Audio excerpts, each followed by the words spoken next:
दर्शकों, पिछले वीडियो में आपने देखा था कि हस्तिनापुर में विवाद बढ़ जाता है, जिसके कारण कुरु साम्राज्य को दो भागों में विभाजित कर दिया जाता है और पांडवों को खांडव प्रस्थ दिया जाता है। अगर आपने ये वीडियो नहीं देखा है तो ऊपर आई बटन पर क्लिक करके देख सकते हैं। इससे पहले अगर आप चैनल पर नए हैं तो चैनल को सब्सक्राइब करके बेल आइकन दबाना ना भूलें। जब पांडव खांडव प्रस्थ गए तो उन्होंने देखा कि खांडव प्रस्थ पशु पक्षियों से आच्छादित विशाल वन था, जिसमें नाग और राक्षस भी रहते थे। श्री कृष्ण ने कहा, इसे जलाकर खाक कर दो। इस पर युधिष्ठिर ने कहा, क्या इसका कोई और तरीका नहीं है?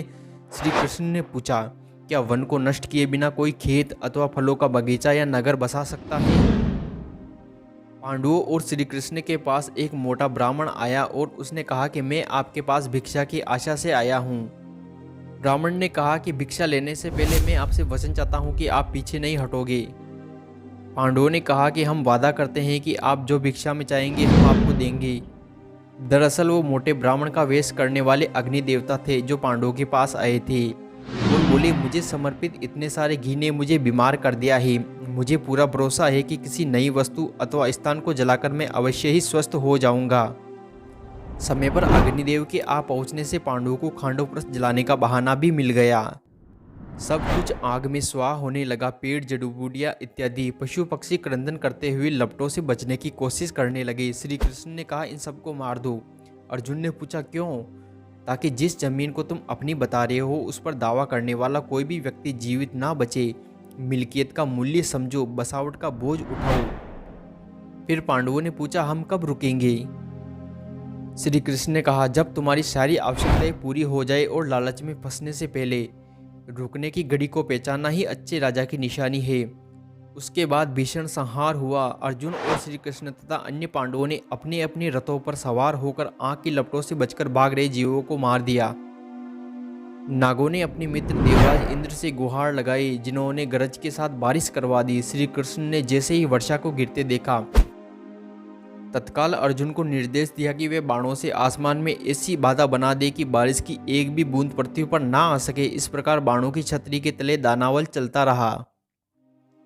अनेक दिनों तक जलने के बाद अग्निदेव की खुराक पूरी हुई, उनका तेज वापस आ गया। इस एहसान के बदले अग्निदेव ने अर्जुन को गांडीव नामक शक्तिशाली धनुष और श्री कृष्ण को सुदर्शन चक्र भेंट किया।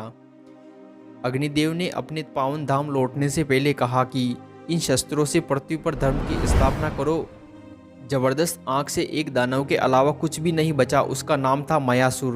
वे लपटों के बीच से किसी भी तरह बच निकला और उसने पांडवों से जान बख्शने की गुहार लगाई। उसने कहा, मुझ पर दया करो, जिसके बदले मैं आपको महान नगरी का निर्माण करके दूंगा, क्योंकि मैं दानवों का वास्तुकार हूँ। पांडवों ने श्री कृष्ण की ओर देखा, जिन्होंने हामी भरते हुए सिर हिलाया, और इस प्रकार जंगल को जलाकर साफ की गई जमीन पर मयासुर ने पांडवों के लिए एक विशाल नगरी का निर्माण आरंभ कर दिया। पांडवों ने पृथ्वी पर स्वर्ग स्थापित करने के निश्चय के साथ ही इस नगरी का नाम इंद्रप्रस्थ रखा। अपने को जीवनदान देने के लिए मयासुर ने अर्जुन को व्यक्तिगत रूप से भेंट स्वरूप देवदत्त नामक शंख भी दिया।